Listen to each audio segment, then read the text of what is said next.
Universal's Halloween Horror Nights is the most popular and acclaimed haunt event in the world. Going on for 34 years with an incredible team of creators and actors, this event is truly the most renowned haunt event of all time. And me being a big Universal fan and loving Halloween, I've never been until today. Well, yesterday at the time of writing this video, and almost 2 weeks at the time of recording this. HHN 34 is my first year ever going to this event, and really my first time ever going to a haunt. As someone who's been following news, lore, and everything about the Orlando event for years now, it's finally time to experience my first ever Halloween Horror Nights. Let's just cue the intro so we can cue the intro.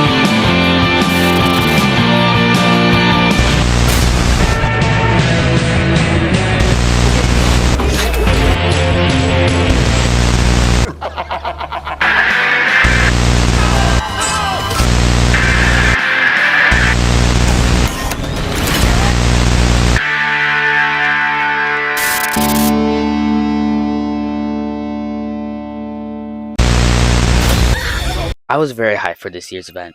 Since the speculation cycle started so early for this event, it definitely felt like the most hyped HHN in years, especially with so many popular IPs and really cool original ideas. This year was shaping up to be the best one in years. Probably, again, it was my first year, I can't really judge. Out of the 10 houses this event had to offer this year, we got to do 6 of them. And with no express, that's actually pretty good. The 4 we didn't do were Galkin, Grave of Flesh, Jason Universe, and Terrifier. Galkin of Grave of Flesh was because we didn't have time, and Jason Terrifier was because I'm a cut me some slack. This is my first haunts event, but I'm still a pussy. We got to the park around 2:30ish for Stay and Scream, and the first house we did was Five Nights at Freddy's. That's where I wanna be. Five Nights at Freddy's. We went straight into the line for this once we got our Stay and Scream wristbands. We were waiting until 5, which I honestly felt way longer. Then it actually started. FNAF was my most anticipated house by far. As a fan of the franchise, this was definitely one of the main draws of this year's event for me. And I gotta say, lived up to the hype. If you are a fan of this franchise, this house was made for you. The amazing sets recreating the movie and games. And do I need to mention the Jim Henson creature shop made animatronic and puppets? Just going into the first room and seeing the main show with Freddy, Bonnie, and Chica performing was honestly just jaw-dropping. My only problem with this is that it's not scary. Since the animatronic and puppets are limited, you can see them just sitting in the dark until the lights turn on and they start to move. And the few actors that aren't controlling the puppets are more victim actors than really scary, because they're really just there to show that someone's hurt and not really scare you. But other than that, this was a great house. After FNAF, we went on to WWE, The Horrors of the Wyatt 6. This house also had heavy involvement from Bo Dallas, aka Uncle Howdy, the brother of Bray Wyatt. Again, this is coming from someone who doesn't watch WWE and knows nothing about it, but I thought this house was super well done. The sets were really cool. I liked the entrance facade, and that one TV room was super cool. Holy crap, it's Remy. You already know I had to get my boy right with the homemade soup. You know what's crazy though? He probably can't even taste the rat poison. Oh, it's a joke. I got some pretty good scares in this one too. The guy with the bird mask, I don't know his name, put his hand like 0.5 decimeters away from my face, like he was gonna slap me or something. Really good house. I liked it. After Ride 6, we went straight to El Artista, a Spanish haunting, which is a 15-minute wait. What a freaking steal. I heard a lot of hype for this house from HHN fans, but I also heard from some of my cousins who went to the event before me that this house wasn't great and was pretty overhyped. But going into this house for myself, dude, my cousins were tripping. This house is fantastic. Just the sets and artistry that went into this is just incredible. It's a beautiful house. Half of my walkthrough was just admiring the beautiful effect and effects. Look, is that a freaking Pepper's ghost effect? What is this, the Haunted Mansion? The other half was me pissing myself because I had a great run on this. I got scared at almost every turn. The costumes in this house were also great. The giant monster on stilts that comes charging in the beginning of the house, that was insane. Though I liked FNAF a little more because I'm a fan of the franchise, and seeing it come to life was so cool, I feel like this objectively was the best house this year without a doubt. Just pure art. Tista. After El Artista, we walked through the Toxic 20 scare zone. I also learned that the scare zones aren't scary. No, I didn't have the Weenie Hut Juniors badge, so it didn't scare me. They just wasn't as scary as I thought they would be, and my expectations wasn't really high on the scariness factor of the scare zones. That's not me saying they weren't cool, because they were cool. I just thought they would be more scary. And the Toxic 20 scare zone was pretty cool. We didn't really go through it a lot, but we still saw most of it. We went on the Mummy and Transformers after because they were walk-ons, so why not? After Transformers, we went over to the Cat Lady scare zone, which was probably the best scare zone of the event. It was so well done. After we went over to Hatchet and Chains Demon Bounty Hunters and waited for a while. Hatchet and Chains was honestly the scariest house of that night. No joke, they got me good on this one. I also must say, for a house called Hatchet and Chains, there was hardly any hatchet or chains. They only appeared once in this house, like I came for them.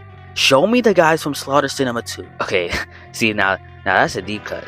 It's for you non-HHN fans. So Hatchet and Chains' first appearance is actually in Slaughter Cinema 2. So see, I did a little reference, a little callback for the people.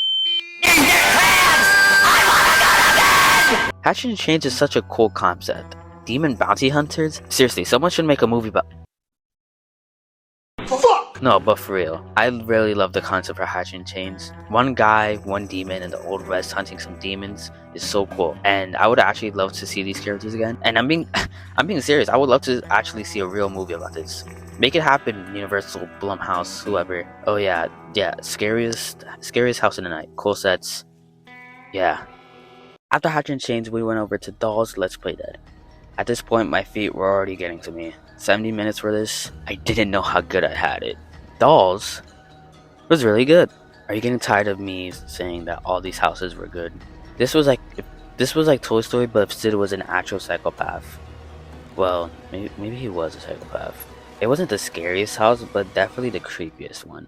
I liked the deformed baby dolls coming at you saying "mama," and a super deep voice was pretty weird and creepy. There's a part where you go into an easy bake oven that was really cool. This house really makes you feel like you're the size of a toy. It's like Toy Story Land, except not like Toy Story Land because you're not dying of heat stroke. I really like the G.I. Joe at the end too. He was pretty cool.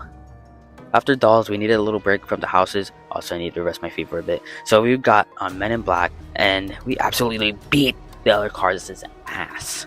We also still got cosmically average though. You know, one day I would like to get Galaxy Defender or 999,000, whatever points is the highest on this damn ride. I gotta do it one day. I gotta spend the whole day around this ride. I'll do it one day. After Men in Black, we went over to wait 90 minutes for Fallout. My poor little old feet. If I have to sit here and watch the same damn Q videos again, I swear. Any requests? You better believe it, sister. Shut up! Same with WWE. I don't know much about Fallout. I know it's a post-apocalyptic. I know the Fallout Boy. I know Ghoul. Pretty sure this girl's name's Lucy. That's it. That's all I know. Cause I didn't understand anything that was going on in this house. What's happening? Who's that? Why are there mirrors? Robots? Where's the dog on the shirt? This was also probably the least scariest house by far. I got no scares on this one. Property, to my knowledge, does have horror elements to it, but it's not an outright horror. So I was kind of confused when they announced this to be a house, and yeah, it wasn't scary. I'm guessing this was supposed to be one of the comedy houses that every year the event has, but I don't think it worked that well. I honestly think Dolls was more a comedic house than this. The house was still good, but I don't know if I really liked it that much, but I still liked it. After Fallout, we went to Diagon Alley to ride Green Gods and rest my feet. We also got to see the Death Eaters. Here, look, here's a video I filmed.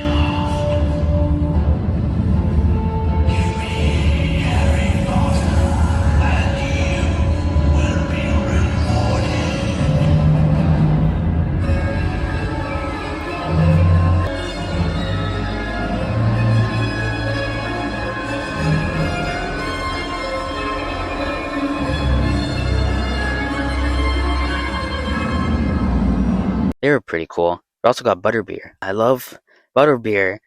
I also slipped on my shirt. Isn't that just swell? After Diagon Alley, we went to the scariest scare zone of the night. Club Horror. Now this one had me shaking in my boots. Truly terrifying. The horror. Dancers. This was definitely a scare zone of all time. We saw the last 7 minutes of Hauntophonic show. Very cool. We shopped a little. We went through the Masquerade Dance with Dev scare zone, which was honestly the scare zone that they quote unquote scared me the most in. And by scared me, I mean just went up to me. It wasn't scary. Again, not knocking at the scare zone or the actors, it's still very cool. They're doing a good job. Shopped a little more. We went through the origins of horror scare zone. Not really. We kind of just went through the middle of it, so we didn't get to see a lot of it, which is a shame. I got this cup and we left. For my first HHN and No Express, I gotta say we had a pretty successful night. Had a ton of fun. With that being said, let's rank all 6 houses I did. 6. Fallout. Number 5. Hatchet and Chains. 4. Dolls Like Play Dead. 3. Horrors of the Rise 6. 2. Five Nights at Freddy's. Number 1. Alertista. And why not? Let's rank the scare zones as well, because I can't. Excluding Origins of Horror, because again I didn't really get to go through that one. Let's do it. 5. Club Horror. I don't even know if this counts. 4. Mel's Dying Zombies. Again, I didn't even mention this one, but I guess it counts. 3. Toxic 20s. 2. Masquerade Dance, and number 1, Cat Lady of Crooked Lane. With that being said, I guess I'm officially a HHN fanboy now, since I actually been to one. Bring on HHN 35. I will eat it up. Rumors have already started saying Hellraiser might be one of the IPs.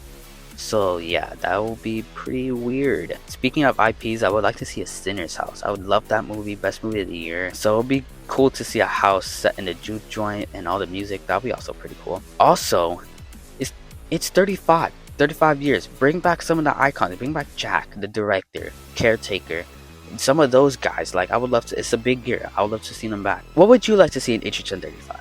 Leave a comment down below. Did you enjoy the video? No? Well, like and subscribe anyways. It won't hurt you. Come on, just do it. That's the video. Wait, I forgot to mention, we didn't see Art the Clown. What the f